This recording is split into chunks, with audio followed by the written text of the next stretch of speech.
अब अभी हम पढ़ रहे हैं मौर्य काल और मौर्योत्तर काल। इसका सिर्फ क्वेश्चन आंसर देखेंगे। अब देखिए सवाल क्या पूछ रहा है, मेगास्थनीज का मूल ग्रंथ लुप्त हो गया। मेगास्थनीज का मूल ग्रंथ लुप्त हो गया और उसके विवरणों की जानकारी हमें कुछ परवर्ती यूनानी लेखकों द्वारा दिए गए उद्धरणों से मिलती है। ठीक है ना। मेगास्थनीज का मूल ग्रंथ तो लुप्त हो गया, लेकिन उसका विवरण का जानकारी है कुछ यूनानी लेखक थे बाद वाले, उनके उद्धरणों से मिलती है। वो कौन कौन सी यूनानी लेखक थे भैया, तो उसका नाम बताना है। तो देखिए मेगास्थनीज किसका राजदूत था, तो मेगास्थनीज सेल्यूकस का राजदूत था। वह किसके दरबार में आया था, तो मेगास्थनीज जो कि सेल्यूकस का राजदूत था चंद्रगुप्त मौर्य के दरबार में आया था। कब से कब तक रहा चंद्रगुप्त मौर्य के दरबार में, तो 304 ईस्वी पूर्व से रहा। 304 ईस्वी पूर्व से रहा, लेकिन कब तक रहा, तो 304 ईस्वी पूर्व से 299 ईस्वी पूर्व के बीच रहा। अच्छा, उसके किस ग्रंथ से चंद्रगुप्त मौर्य के प्रशासन की विश्वसनीय जानकारी प्राप्त होती है, तो उसके ग्रंथ इंडिका से चंद्रगुप्त मौर्य के प्रशासन की विश्वसनीय जानकारी प्राप्त होती है। अच्छा, ये जो ग्रंथ है इंडिका, ये अपने मूल रूप में उपलब्ध है कि नहीं है, तो नहीं, जो इंडिका अपने मूल रूप में उपलब्ध नहीं है। तो जब यार उपलब्ध नहीं है तो फिर हमें जानकारी कैसे मिलती है, तो यार देखो इसका जो इंडिका था ना, तो इंडिका जो किताब है उस किताब का वर्णन दूसरे यूनानी लेखक ने अपने किताब में किया। उन यूनानी लेखक का नाम बताओ भाई, तो एक तो एरियन हो गया, एक जस्टिन हो गया। ठीक है ना। अच्छा, एरियन और जस्टिन, सिर्फ एरियन और जस्टिन ही नहीं थे, और लोग भी थे। और लोग कौन कौन थे भाई, तो डायडोरस और प्लूटार्क और स्ट्रैबो। अच्छा, यानी अब बताओ प्लूटार्क इंडिका का जानकारी देता है, हाँ देता है। डायडोरस इंडिका का जानकारी देता है, देता है। स्ट्रैबो इंडिका का जानकारी देता है, देता है।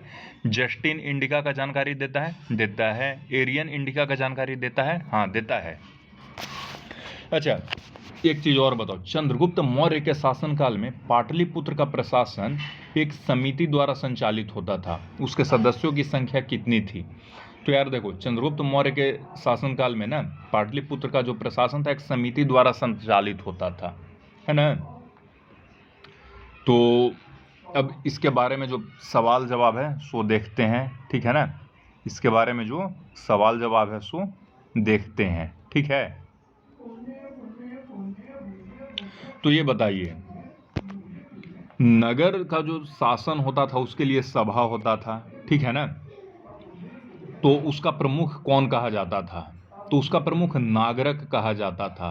अच्छा, और भी कुछ नाम था नागरक का, हाँ एक और था पुरमुख्य। ठीक है ना। तो मेगास्थनीज के अनुसार पाटलिपुत्र का जो नगर परिषद था उसकी कितने सदस्यों वाली कितनी समिति का उल्लेख है, तो 5-5 सदस्यों वाली 6 समिति का उल्लेख है। यानी एक है सफाई समिति, है ना, ऐसा ऐसा करके 6 समिति है। सफाई समिति, खेती, मतलब ये है नहीं, हम अपने मन से बता रहे हैं। और एक समिति में 5 सदस्य थे, यानी कि टोटल कितना 30 सदस्य थे।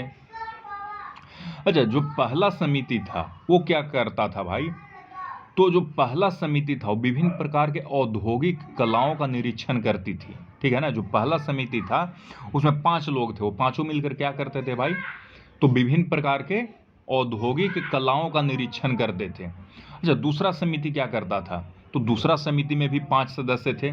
उसमें क्या करता था, विदेशी यात्रियों का भोजन, निवास, चिकित्सा आदि का प्रारंभ करता था। जो दूसरा समिति था ये अतिथि देवो भव था। अतिथि देवो भव कौन सा समिति था भाई, दूसरा समिति। ये क्या करता था, तो विदेशियों का भोजन, मेडिकल, निवास ये सब करता था।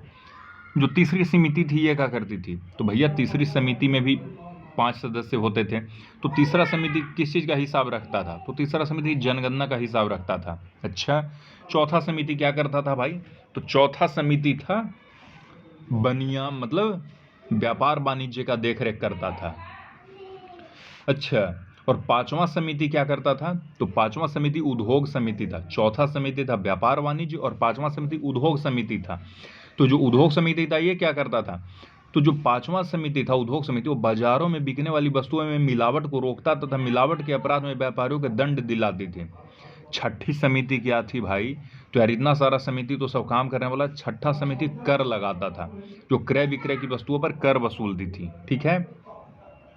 अच्छा, ये बताओ उड़ीसा में भुवनेश्वर के निकट हाथी का घोली शिल्प किससे संबंधित है? उड़ीसा में भुवनेश्वर के निकट हाथी का घोली शिल्प किससे संबंधित है? तो उड़ीसा में भुवनेश्वर के निकट हाथी का धौली जो शैल शिल्प है वो मौर्य काल के दौरान संबंधित है। किससे? तो अशोक से। 3री ईस्वी पूर्व में बनाया गया था। हाथी का धौली शिल्प कब बनाया गया था? तो 3री ईस्वी पूर्व में मौर्य काल के दौरान अशोक ने बनवाया था। ठीक है।